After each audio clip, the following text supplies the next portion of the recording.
Messiah tanking it up. I do not believe he just believed. Lots of luck. No, you might hit that. What?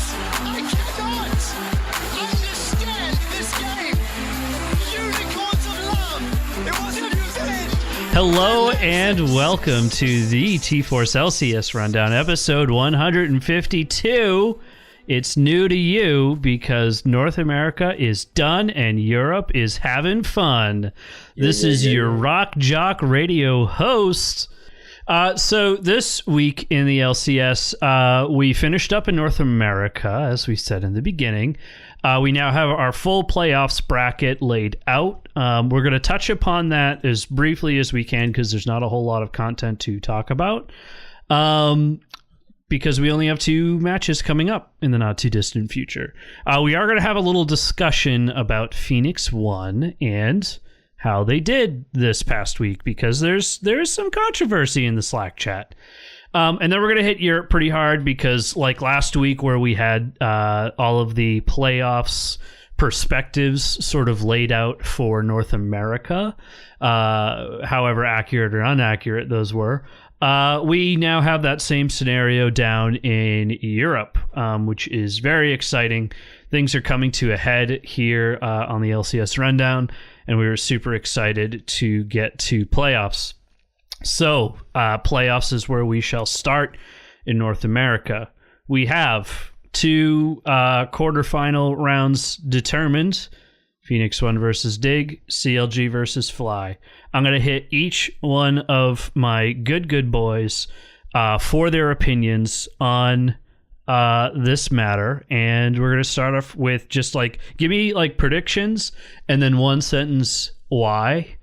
And we're going to just go right around the horn. So I'm going to start with Cole. Phoenix 1, Dignitas. I'm going to pick Phoenix 1. Because I just think overall they're just more talented, and Dignitas has been on a upward trend, but I think Phoenix 1 is just going to be dominant.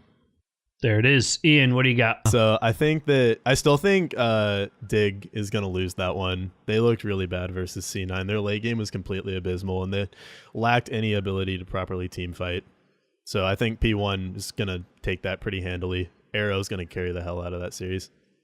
So I'm starting to see a trend, and I'll interject in this moment to ask if anybody sees Dignitas making a win. My boy Blake, and give it to me. No, I see Dignitas taking a win. If he wins this, he's coming to Vancouver. Boy, I could see an argument. I could see a definite argument for why Dignitas could win. In those Cloud9 games, Dignitas had an early game lead. They got an early game lead, and then yes, they threw it away in the late game. They had no late game. Sorry, in the Cloud9 game. Yeah, that's what I'm saying. It was against Cloud9, like the weakest early game team in the league. Yeah, Cloud9 has one of the weakest early games in the entire league. I think it actually is the weakest. Phoenix 1 doesn't really have that problem. I think that now that they have actually made it to playoffs, and they've worked really hard the last half of the split to get there, they're going to work so hard for this P1 series. And they have COP, and they have a team who is just so determined to do this.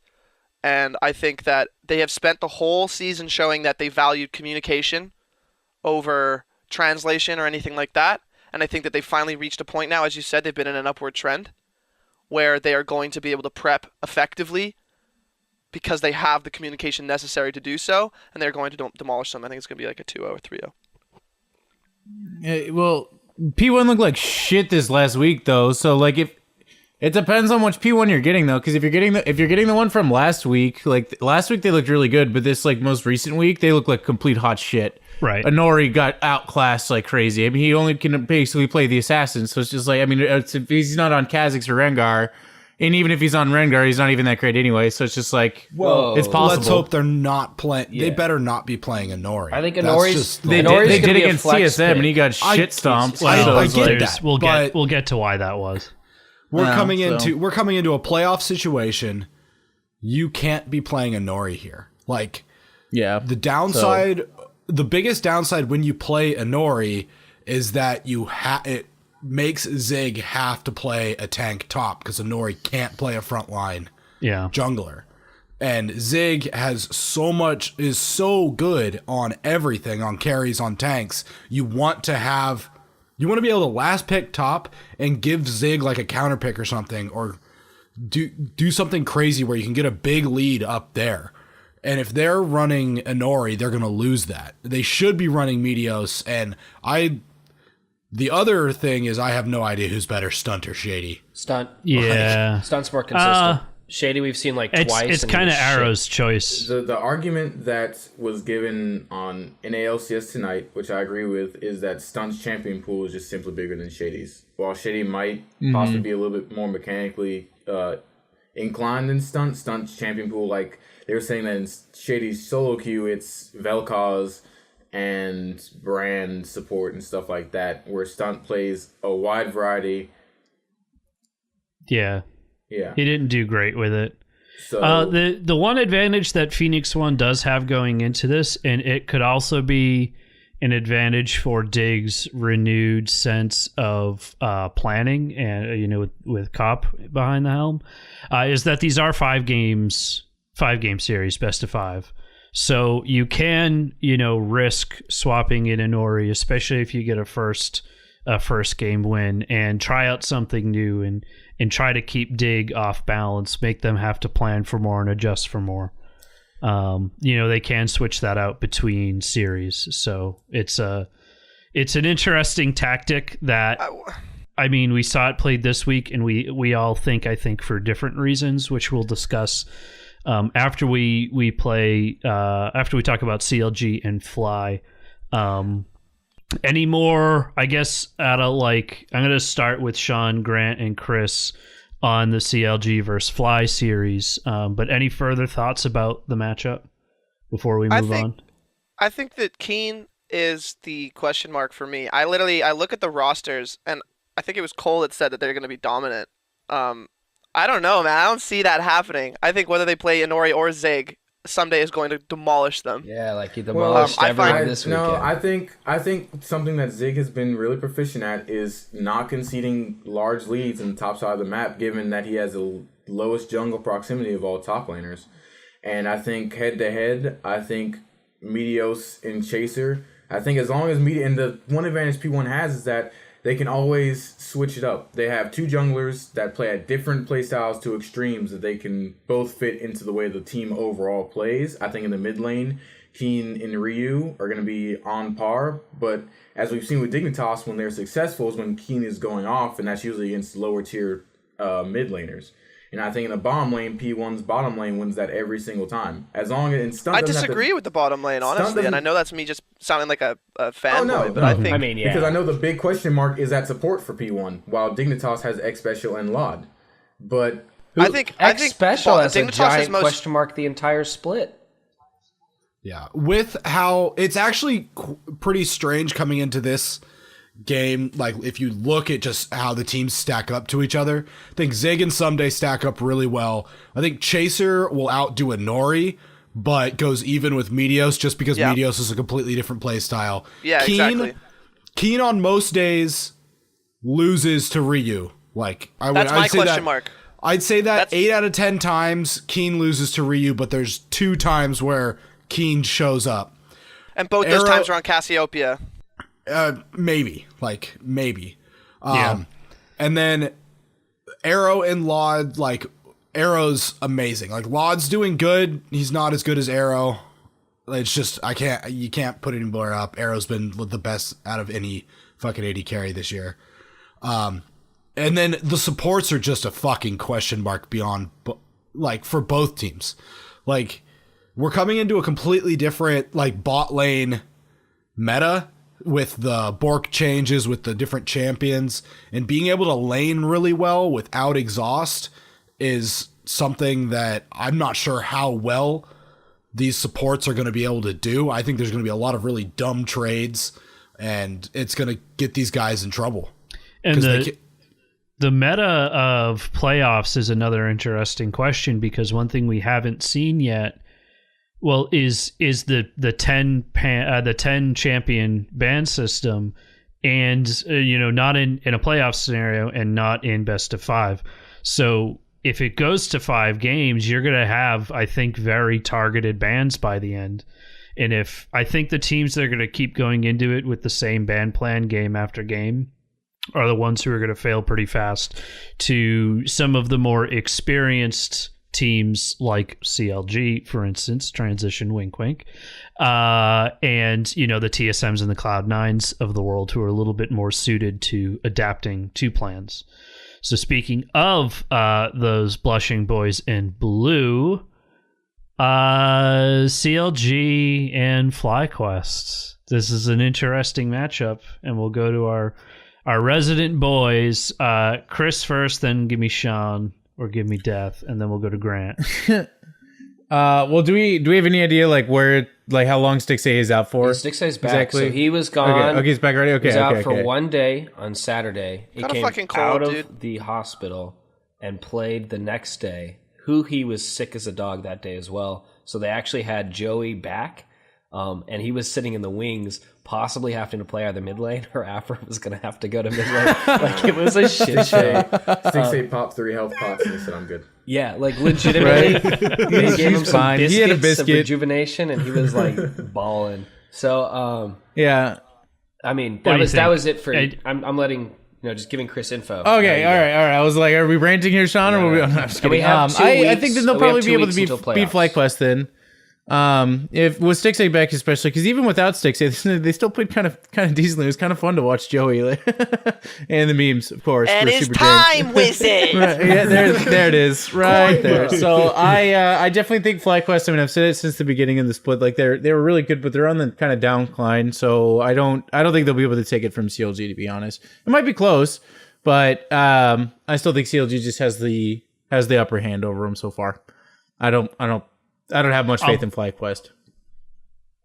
I'll be interested to hear then what Grant has to say, but I said I'd hit Sean first, and I feel like I'm going to get a repeat. Daddy.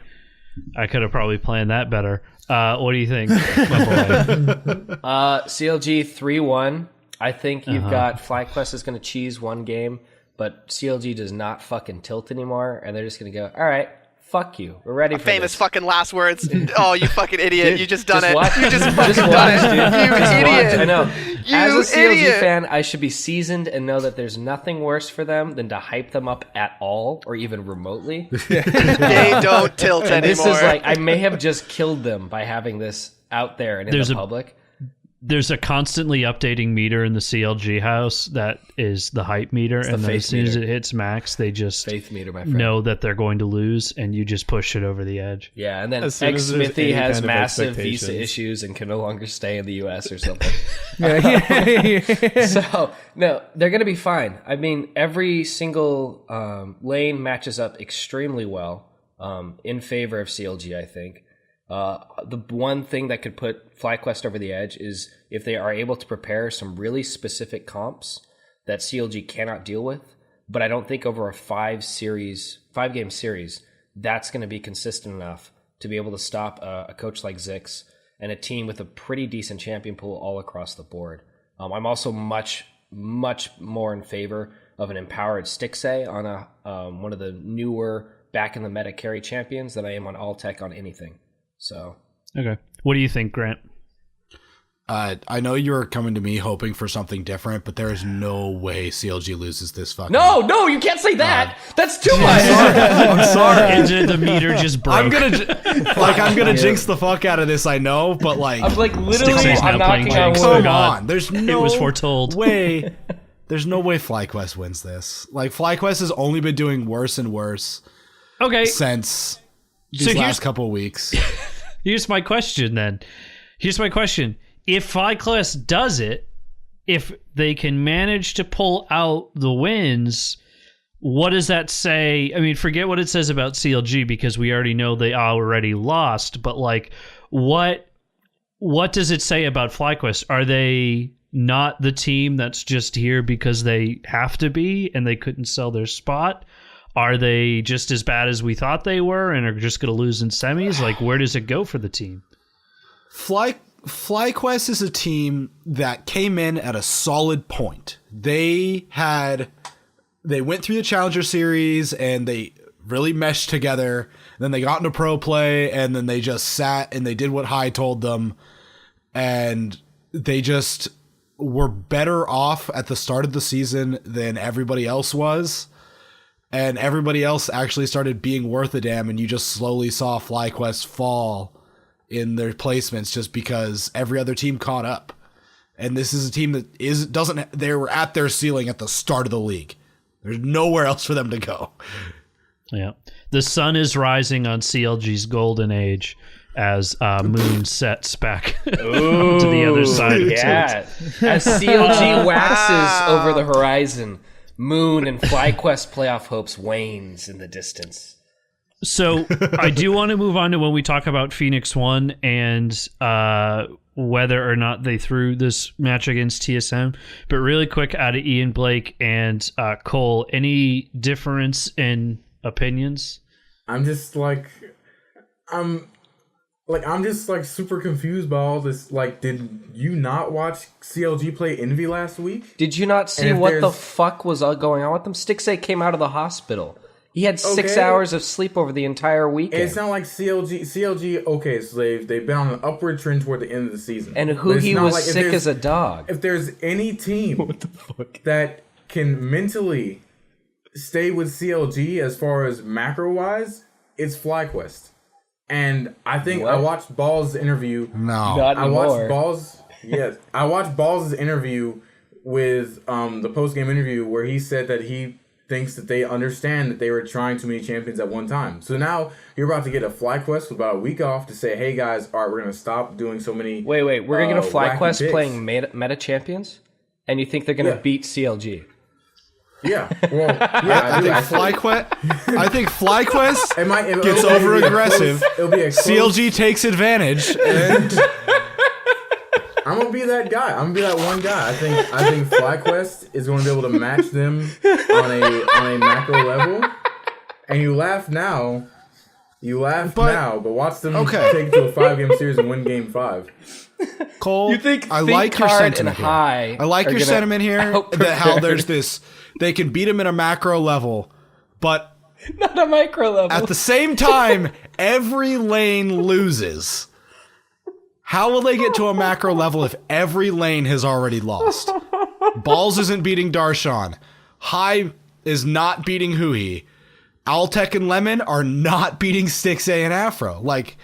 And Moon's not going to out jungle Smithy. I'm sorry, but just face to face across the board, the FlyQuest team loses every. So here's the one thing I could see FlyQuest doing well, because every time you go into the playoffs, what tends to happen to the meta? Things get really safe. People start picking more scaling champions every single playoff. It's just consistently what happens. But that's where the question of what's this 10-ban system going to do?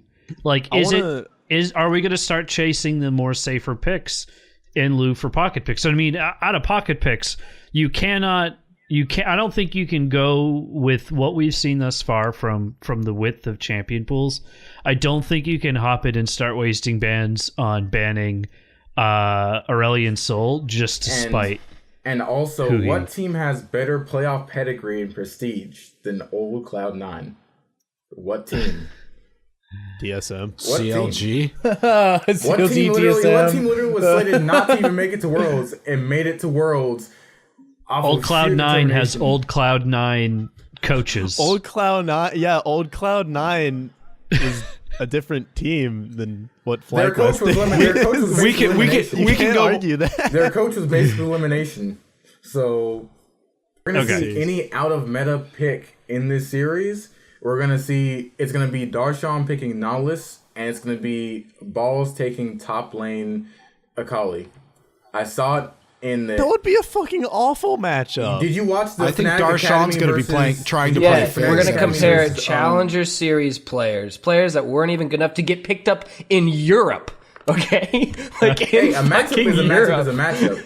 And it was not because White Knight on Nautilus was bad. He was actually playing as best as he could. It's just Akali's kit as best worked as he extremely could. well into Nautilus, and as soon as she goes tank Akali, it's easy for her to dive backlines. It wasn't because White Knight was getting trashed by Kikis at all. It was just the kit. Okay, so that's one game where But Akali why play gets Akali through. when you can play Fizz? No, but here's the thing. games. In this series, one game maybe, where they actually let the Akali go through, and Balls somehow the like most micro retarded player in top lane, you give him a Kali and he shits on him. Let's say they shit on CLG. That's like one game. Hey, That's that a one 3-1. game might be the We're most still in important it. game. That one game might be the most important game of the series. What, game I'm just 3 gonna be when that they're guy down that advocates 2-0? for the other side. That's all I'm saying. All right.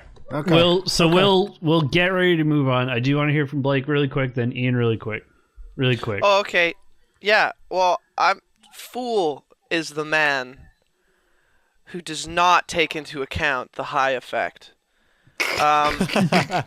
Fool is the man who does not take into account the CLG effect. Those are two big That was a good X factors That was that a good are zeroing out. I in the appreciate ethereal that. plane right now, okay?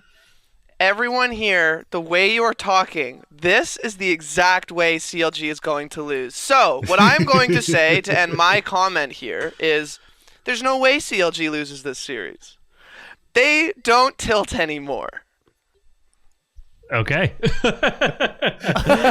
Asked and answered. Ian, what do you got? And then I we're was moving. going to take a more We're moving far logical away. approach to this. Yeah. I was going to say, I think what'll probably happen, I think FlyQuest will probably cheese out a win. Well, not necessarily cheese, but I think what they'll do is they'll maybe not bait, but they'll just basically give Aurelion Sol to Huhi. They'll give a comfort pick over, and then they'll have some off-the-wall bizarre counter pick that we've never seen before and be like, oh yeah, we knew this would happen, and so we gave you Aurelion Sol, and now we're going to dump all over you because we know this hard counters it. But then it's going to get banned the next game, and I think CLG is just a better team in general. And so I think that CLG takes it probably 3-1, but I do see a solid possibility. CLG loses. I see a solid possibility with CLG losing 2 games because FlyQuest is still a team that you can't sleep on.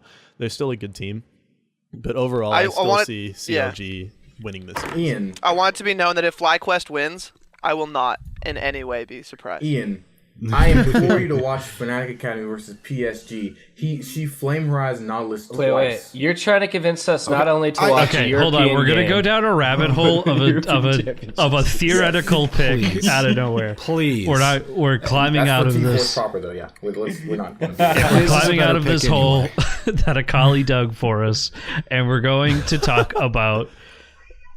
We're gonna talk about the controversy, and I don't even know. Like, I didn't read any subreddit shit on this, so this might not even be as big of a deal. But we're going to talk about the potential controversy that surrounds Phoenix One's decisions going into their matchup against TSM. Now let's set the stage.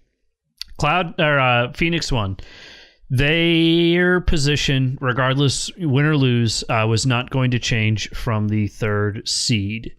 However, TSM, after losing to Liquid earlier on that week, did face the potential of being tied in their score against Cloud9, which, since their matchups were tied 1-1, their scores were tied and overall matches won, it would go down to win percentage of the game, which at the time, I definitely think it still was in the favor of Cloud9. Their overall total games played having a higher win percentage. So it was basically TSM, do you want to be 1st seed or 2nd seed? And subsequently, if Phoenix One moves on, Phoenix One, do you want to be reseeded against TSM or Cloud9? That was the inevitable decision that comes down. So here are the facts. How does Phoenix One go into this game preparation-wise? They put in Shady for their support, who is on their bench, and opt for Inori returning over playing Meteos. So they 0-2 against TSM in pretty stylish fashion, if I do say so myself, because I totally helped with that win. So the 2 questions I want to answer here was, 1, do we think that putting in these subs was Phoenix One intentionally throwing this game, meaning going into it not expecting to win? And then the second question I want to ask is this an ethical thing to do from Phoenix One's standpoint? I will just answer the first question. I do believe, yes, they threw. Because if you look at the scenario. There's no way they lose in the situation. If they completely sandbag it and throw the game, they get Shady some time, and they get Inori some time on the rip before playoffs, so that they're not going in completely rusty and or inexperienced. 2, they lose. They get Cloud9, who, to be honest, has been struggling more than TSM has. Yes, TSM lost to Team Liquid, but then they came back and completely dominated P1 the next day, and they're looking really strong going into playoffs. So I'd rather, if I were a team, I would rather play Cloud9 than I would TSM, especially knowing that the TSM steroid buff for playoffs is coming in. And then, all right, I think that's it. I had a third point, but I can't remember. So yeah, let's go. Does anybody have a differencing Well opinion? answered, Cole. Well answered, Cole. Not differencing, but slightly just different answer, kind of like where it even if they did or they didn't, it felt like it, and that's just as bad in my opinion. Like, as if you're a fan, like, to just not play your best, like, when any team sandbags, or even just with this whole, like, Big 3 thing, like, with just TSM hitting double lift over to Liquid, like, there's just been a lot of stuff this split that just didn't feel right from the upper teams, and this just kind of, I thought, added a little bit more to that. Like, on its own, I don't think it was really that bad, but in combination with all the other shit that's happened this split, it felt really fucking bad. Like, especially watching how good they were last week. This is a completely different team. Like, it felt pointless to watch the game. It was like, wow, they're just literally rolling over and dying to TSM. Like, this isn't even a fucking game. Like, who wins in this? Like, they might win. Like TSM might win. Phoenix One might win. But LCS as a whole goes backwards when shit like this happens. So that's where I think it just feels bad regardless. But transitioning to our second question. Can I enter a little bit of anecdotal evidence? To what? Just the fact that, because, usually teams communicate with their players when subs are going to happen the day before or whatever, but I believe that Arrow's face when he learned that Shady would be subbing in to support shows all evidence we need that no one talked to any of the players about this. This was like a last-minute decision by ownership. Hey, let's throw him in, and Arrow just like, what? He didn't understand what was going on at all. And I believe the word you're looking for, Chris, is collusion. There's been a lot of collusion this year. Okay, hold on. So that goes into our second point. And collusion would infer that they had plans with another team. So is your insinuation, Cole, that they planned to lose this game with TSM? I don't think they planned to lose this game with TSM. As far as when Chris was talking about the overall arching concept of teams cooperating, like, I believe it was planned that TSM loaned Doublelift and P1 loaned Adrian to Team Liquid to keep them from going to the promotion tournament. That was planned. This was a one-sided P1 thing because TSM wants to win this game, and I don't think TSM has any real decision on whether P1 uses subs or not. So this is mainly a P1 decision. I want to chime in. I want to roll back on that. Sorry, discussion. Ian. Just let me touch this real quick. No, yeah, you're good. You're good. It was the double lift one to TSM is a loan, but it is a full trade for Adrian. Like, that one, I don't think And that one there's a lot of is as evidence much of. To Grant's point, there's a lot of evidence that Adrian was pretty toxic in the team environment. And actually there was a lot of reason why they wanted to get rid of And then he didn't get along with Inori. Inori. Yeah. Yeah. And I think that's That one actually I'm- why Inori left. He had to cool off. It was Inori and Adrian were causing a lot of strife in the team, and that's what happened there. And I know that's where they got Shady, Okay. because Shady wasn't on the team until they did a trade, Adrian for Shady. Okay, that makes sense. Because the article I read, all they said was Adrian was moved too, so it didn't make it sound like he was traded. It just made it sound like a loan like Double Lifts. But No, alright, that was a makes more full sense. out sale, and it was But definitely the Double Lift loan is still collusion. The fact where Liquid Steve most likely went to Reggie and was like, "Hey, we know Double Lift's looking for a team to warm up with for the upcoming summer split. Why don't you just loan them to us so we can avoid promotion tournament?" And Reggie was like, Well, it's yeah, a no win-win shit for he us. I mean, that. that is, So to be fair, that TSM is loses nothing. That's a that lot of. Yeah, exactly. That It's a happens win-win. a lot. Well, right, but that's also exactly how that has to happen. They can't go to double lift at all. They have to go to management and say, hey, we need an AD carry.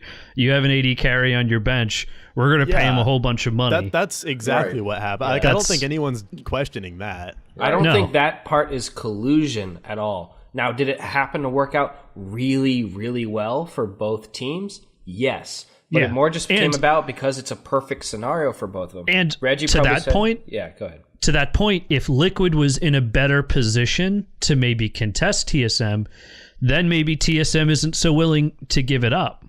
So, I mean, the question is ethics, and we're talking about the Phoenix One ethics of their decision to bring in the subs. I think we're pretty much all in agreement that this was a move that they made because they didn't care whether or not they won or lost. The question now is it ethical? And to Chris's point of effort and trying to win, to me, a playoffs win and a playoffs run, the furthest you can possibly get, is much more important than a last week in the split win. So if Phoenix One can make a decision as a team to better their playoffs positioning, they ought to take it. There's the side benefits of being able to get people who are on your bench some face, especially Inori, who he's not as consistent as Meteos has been, but he has been successful at times.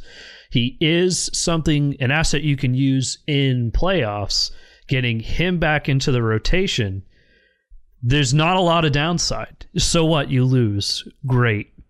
You give Cloud9 second place. You give TSM first place.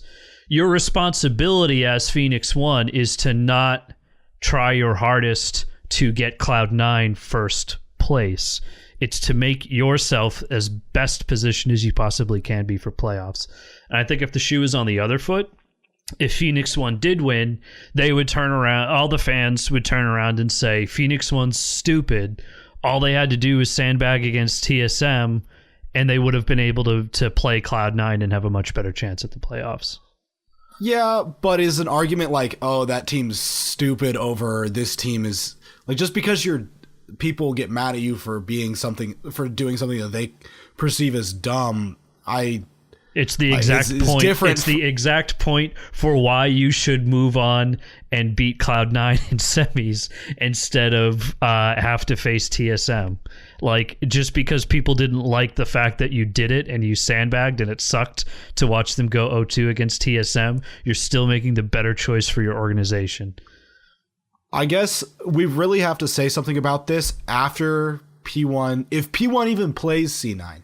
If something happens, like P1 loses to Dignitas and they don't even end up getting that far, then already all of it's for you nothing. fucked yourself. So if they can make it past C9 with losing this game, then we can be like, okay, your decision was smarter. You were able to get to finals because of this. But if they still lose to C9 and can't beat C9, then it was all for nothing anyway. Well, right. I mean, they probably would have lost to TSM. And Guys, all this means nothing. The finals is going to be FlyQuest versus Dignitas. Why are we talking about I this? mean, but just like in a future where, because I don't know how many like esports fans watch traditional sports, but in a future where franchising is going to become a thing, there is a world in traditional sports where it's called sucking for draft picks, which would probably, with franchising comes also a form of a draft. right. And where teams will literally tank an entire season to get better draft picks. So do you want to go ahead and start this trend of sandbagging and tanking to get better positions so that when it comes to that point, you have teams Start that are this just trend. sucking an To entire be year? perfectly existed honest, forever. to be perfectly honest, that is not a team's responsibility to say, "Hey guys, I don't want to do the thing that benefits everyone else and not do the thing that benefits me. I'm going to be the good guy." That's what fucking happens to teams that go straight to relegation. Yeah. So, I mean, I think what a lot of this is going to come down to is seeing how Phoenix One plays out. Is the gamble of, I guess, saving some small amount of face to your fans and causing, I guess, a big question mark to be raised. Is it going to pay off in the end? No. And time will tell. No.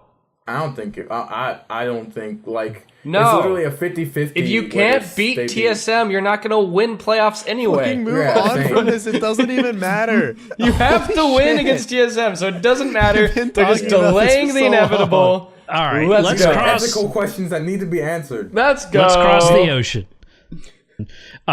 Europe has one more week left to play of their regular season. Not every team has a full set of 2 games to play because Europe is kind of weird.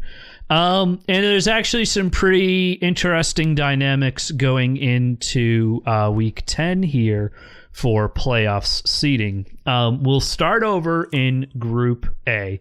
Now, actually, before we start there, I'm sorry. Let's take a quick look at the way that playoffs work for Europe, because it is with the group system, it's slightly different. So the top 3 teams from each group are going to playoffs. The bottom seeds from each group go into relegation. Group A's second seed plays Group B's third seed, and then vice versa for Group B's second to Group A's third. Group A, pretty simple at the top. G2 undefeated.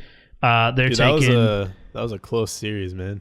Yeah, it was So close. They almost lost. almost. So right there, For everyone who didn't watch the games, they did hanging not on the almost seat. lose. No, because it's fucking G2 in Europe. Giants into the Holy- ground. It's Giants. What did we think was going to happen? Let's not kick them while they're down, dude. Pepe's not there to The only help time we them. can kick them is when they're down, because they're so tall. Idiot. Fuck. So G2 secured first seed, no problem. The next set of seeds is much more interesting. Misfits sitting pretty at 7-4. It's a pretty dark day in hell where they don't make it into that second seed. All they need is a single win, and they're playing Giants and Fnatic. So all they have to do is what G2 did to Giants, and they've got it. If they don't, there's a whole bunch of scenarios where basically, you know, Fnatic has to go crazy and win a bunch of games, or Misfit has to lose all of their games. There's a lot to kind of go into, but we won't get into the weeds. Where it gets more interesting is Fnatic versus Roccat. So both of those teams are tied. Fnatic gets to play 2 games, and Roccat only gets to play 1. So Roccat has to win all of their games. Fnatic only needs, actually I think needs to win 2 in the case that Roccat comes out with 1 win. There's a lot going on there in terms of overall breakdowns, but how do we see this playing out? So last week we saw Roccat bring down Misfits in something that I did not see coming. Like, Roccat shat on Misfits. It was fucking insane. They're fucking on a rampage. They're straight up on a tear, and it's really impressive to watch. And their only game this week is against G2, which I don't know if they can win that. I highly doubt they can win that. But Fnatic plays Misfits and G2 as well, so it's probably going to be an 0-2 week for Fnatic and an 0-1 week for Roccat, which continues to put them at the same. If Roccat wins against G2, it's G2's last game of the split. It's the last chance for them not to be undefeated. The European fan base will erect a golden statue of probably, I don't know, a fucking Roccat mouse or something like that, and Are we all in agreement that we want to see Roccat win this game? I want to see Roccat win everything. I want to see Roccat literally blast at the speed of light into first place. Nothing would give me more pleasure in life than watching Roccat beat every team in Europe and make it to the finals. Honest, like, Dude, Rockat's going to win MSI. literally 2 Roccat weeks ago- would have won MSI. That is so true. Roccat would have beat Flash Wolves. Roccat would take a game off SKT. Let's be honest. It's so Twilight Zone. It's just 2 weeks ago I was saying they need to completely blow up the entire roster. Now I'm like, whatever you're doing, keep everybody Keep doing and it. Keep doing eating that spinach. It's almost like keep Europe is drinking the German inconsistent water. as fuck. It's actually really funny because Thorin did an interview with Prawley a couple weeks ago, and Prawley was talking about how H2K as a roster, they're like, well, we can't win team fights, so they just only took down turrets and just moved around and never team fought. And that's all Roccat did against Misfits. They just stayed the fuck away from Misfits as a team and just like took down turrets and just pushed everywhere, and just were able to just rotate, bring stuff down, catch out good skirmishes. I mean, but they just never let they never let Misfits get together. They focus on the four real tenets Oh. of good League of Legends, which is vision, then objectives, and then after that is kills, and then game. Literally, it's better than that. Shouldn't Actually, game Wait, be I thought it was number one? dodge, duck, No. dip, dive, dip, and No, dodge, right? I actually wrote that down Yeah, as yeah. a coaching thing, but like literally, you just focus on vision first, and after vision comes rotations. Then rotations become objectives. Then usually objectives, when you force a team to answer you, becomes kills because the other team doesn't know what to do.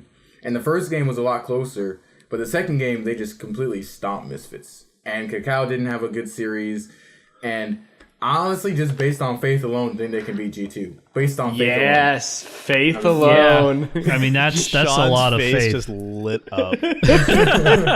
Any mention of faith in any He had the word context. faith and is like, my son. You know, CLG doesn't own that word, you know. Jesus. No. I'm pretty sure they do. They just live it. I'm like 90% They have sure. a copyright on it. So, just to kind of round off this discussion, to look at the win percentages, because there are lots of tie scenarios. Pre-week 10, so not counting any of the games from this week, Roccat currently sits at 42.9% win rate, Fnatic 46.7%, the Misfits all the way up there at 61.5%. So even if Misfits does start to slip a little bit, they still you know, are pretty well seated to beat people out with just their win record alone. When it comes down to Rocket and Fnatic, though, that's a pretty big deal. I think the big story of this group, though, is whether or not Rocket can pull off that one win against G2 and possibly contest Fnatic's playoff Dude, spot. I want to because see it. I want to see that. that would so be bad. that would be the Action- throw of the century, and I think And And like actually- I actually really like G2 as a team. I think they're really fun to watch, and I actually really like the whole villain attitude, or like villain persona that they've kind of built themselves up around. But I think the fans built that up around them, and they were always just kind of like, well, the fans they're built it up, and self-proclaimed. they just They're- completely rolled with Yeah, it, G2 which I said they are absolutely the love. self-proclaimed villains of EU. But Like, Do we have any the fans idea built it to up, and then they know- went with it. But Alright, so I love that. And then like I really like the team, but I want to see Roccat win. so we have win percentage. You Got- say Roccat is 5-4. So Roccat and Fnatic are 5-4 right now, right? Is that it? What? No. What's the They're record? both. So if Fnatic loses both games and Roccat loses the one, then they're completely even. Okay. They'll both be 5 and 8. And it comes down to win percentage. Then, because the head-to-head between them is even, so then it comes down to win percentage. Okay. And I have no idea So yeah, what that is. Roccat needs to I'm win. assuming Fnatic like I wins just that said. because they. like I just said, it's 42.9% for Roccat, and it's 46.7%. So actually, Fnatic has more of a chance to gain more losses and skew it further down. So if Roccat can Fnatic 2-0 gets G2, 2-0'd. it puts them in the best scenario to potentially And lead If quite they first. 2-0 honestly, G2, if- that's it. And 2-0. if Fnatic 0 go 0-4, there might be a chance for Rocket even if they lose G2. But to be safe, Rocket just needs to win this series, or at least take a game off of it to It's make it's it tall. close. It's a tall task. Yeah, it's a tall order. To say the least. But But I let's talk about Group B. A little bit more up in the air when it comes to seeding on this, in an interesting way, in the sense that we don't have our first seed fully figured out yet. So one thing we do definitely know is that Vitality doesn't have a chance. They're safe from relegation, but they can't make it to playoffs.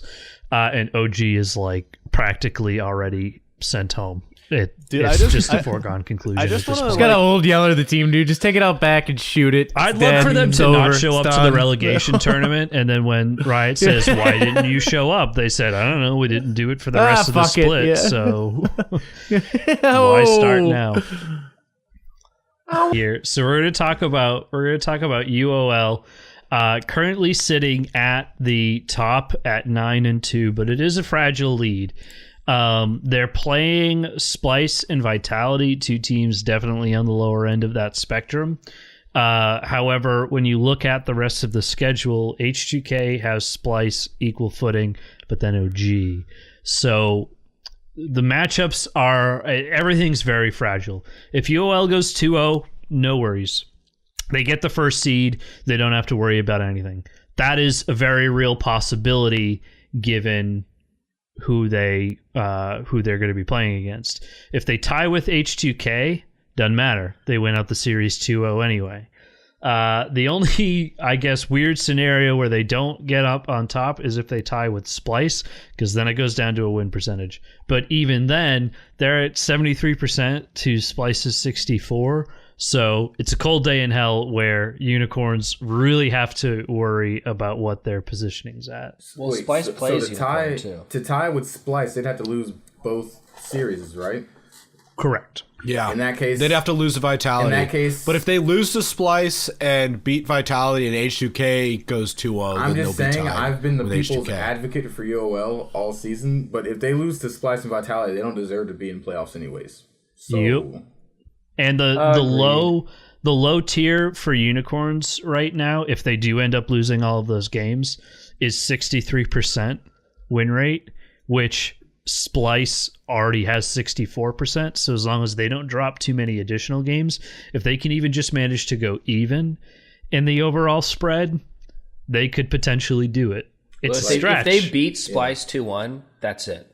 2-0, it's over. 2-1, it should still be over. Anyway. Yeah, but Right. like, if any of these, if H2K or UOL drop any games to either of these teams, then they don't deserve to be in playoffs anyways. Right. Just regardless. Well, if Splice has been looking up and Splice is they're only one game behind H2K, 2 games behind UOL.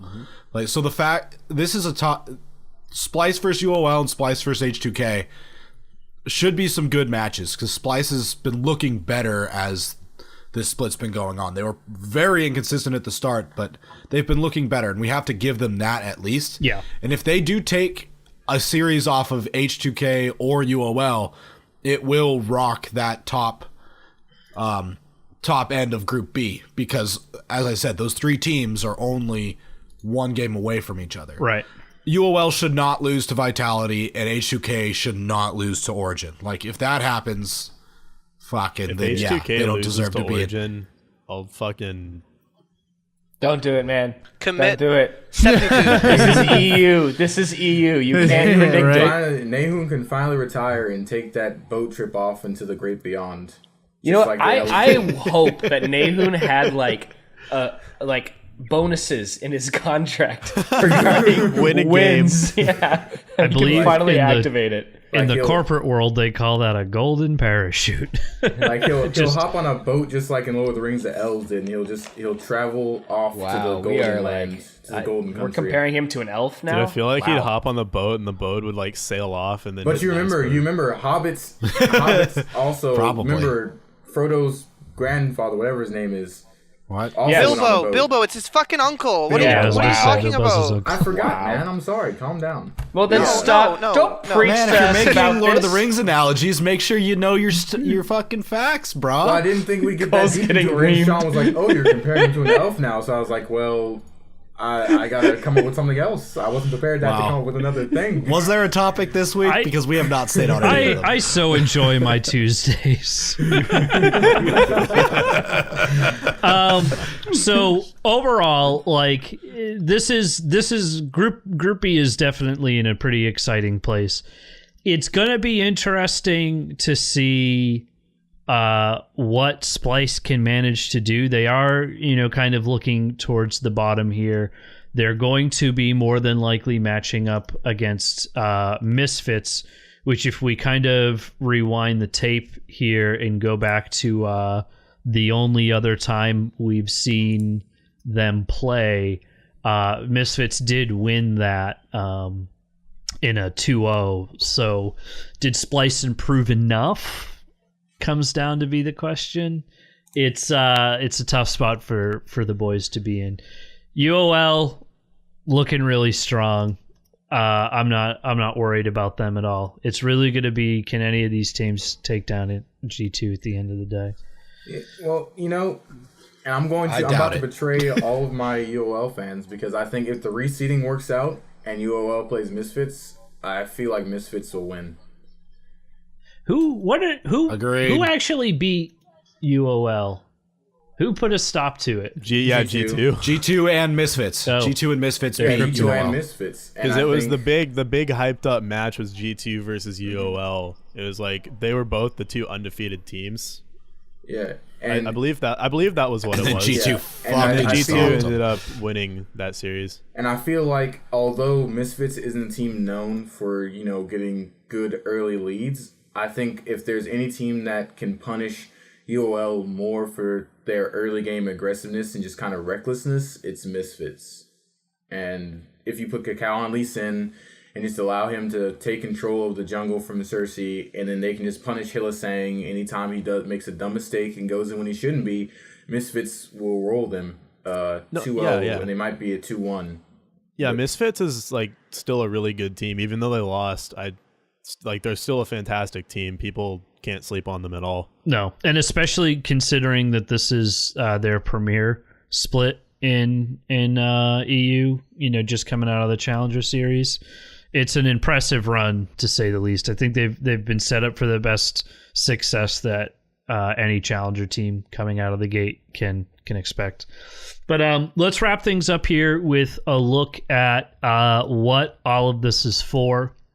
Obviously, the winning team from each region is going to be moving out into MSI in between splits, but additionally, we're playing for championship points. Now, if this is your first split, championship points are a determining factor in which teams go to Worlds. Worlds, the 3 slots that we end up sending are determined by number 1, the winner of the summer split.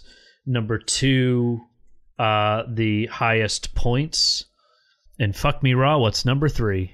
Ooh, okay. It's the one who The winner wins of the gauntlet. Gauntlet, yeah. Yes, and then number 3, the winner of Was that a an gauntlet open style. invitation? Or Yeah. was that... The number 3 is the winner of a gauntlet style tournament at the end of summer, again And seeded just- by points. Just real quick, if this is your first split, Worlds is the big tournament at the end Yeah, of at the the year. end with all where the the people best that go to teams it. get together Right, and they play right. against each other. So this spring split championship points up for grabs go as follows. First place in each region get 90 points, 70 points out of second place, third place 50, fourth place 30. Then finally, the 5th and 6th place teams both get 10. Now, that means that everybody going into the tournament gets points, which is great. Because when you go over to summer, that's when you don't get any points if you win first because you've auto-qualified. The second seed gets 90, then 70, 40, and 20. So there is quite a bit to play for. Even those teams who do seed a little bit lower by the end of the playoffs do have a pretty good chance at making it to Worlds just by points alone, if not the gauntlet. Because of the way that the points transfer over, and especially when we see teams who win both things in a row, both the spring and the summer split in a row. Teams like TSM have in the past, G2 definitely has. Their points that they win in the spring don't mean as much because now they're taking 90 points into the summer, which they auto-qualify with anyway. So now that second seed who sat at 70 is a much better in a much better position to make it just by points alone. So it's exciting stuff. It has ramifications that are going to be fielded for the rest of the year, not just this tournament. It is an exciting time for League of Legends in North America and Europe. Yeah, this isn't the old spring split where it meant jack shit. Right. Literally no one cared about it. The team that won was like, all right, cool, I guess. Yeah. Well, speaking of teams that won, I think we won this episode, boys. Hold on. I want to end by reading a poem to our No, fans. I'm going to edit it out. What is it? Read it quick. Well, I'm not going to read it if you're going to edit it out. Well, if it's good, I'll keep it in. But if it's bad, I'm going to edit it out. Oh, okay, well, it's called That's how show business works, Cole. Just Plain... It is called Just Plain Read the Fun. poem, we'll all vote, and then he'll edit it out at the end. My dame hath a lame tame crane, my dame hath a crane that is lame. Oh, gentle Jane, doth my dame's lame tame crane leave and come home again? What it to do to die today, at a minute or two, a thing distinctly hard to say, but harder still to do. Maud, I have a poem I'd like to read. Auntie Mary had a canary up the leg of her drawers. When she farted, down it darted, down the leg of her drawers. Good night, everybody.